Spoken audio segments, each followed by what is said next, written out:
Thousands of people in Washington are still waiting for their unemployment benefits. James says he's in adjudication and adds, I received an unemployment check in mid-June for $275 and one for $600. But 2 weeks later, I was told there was an issue with my benefits because I quit my job after they forced me to work on many occasions while I was ill. Is there anything I can do to speed up this process? King 5's Michelle Lee looks at your questions every day, and a lot of people are in this frustrating situation.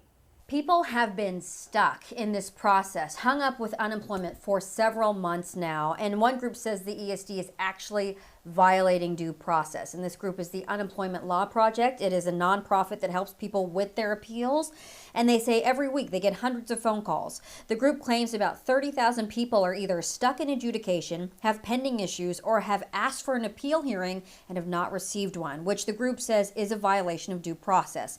In normal situations, if you're denied unemployment, you ask for a hearing and can get it scheduled fairly quickly. Now, instead, the group says the requests are not getting sent over to the Office of Hearings and they end up getting backlogged. ESD is simply violating all due process, all procedure, all rules by holding on to thousands and thousands and thousands of hearing requests. So we have people who either can't get benefits or are in collections for overpayments. And for overpayments that are not correct, says John Tierpak, the executive director of the Unemployment Law Project. He says the state, however, is aggressive with collections using wage garnishments and wrecking credit scores in the process. Now, I did talk with the ESD, and the ESD says that wage garnishments are only happening to those who owed the state money pre-pandemic. And they also say that they're very lenient in these repayment plans. However, the Unemployment Law Project says that is not what is happening.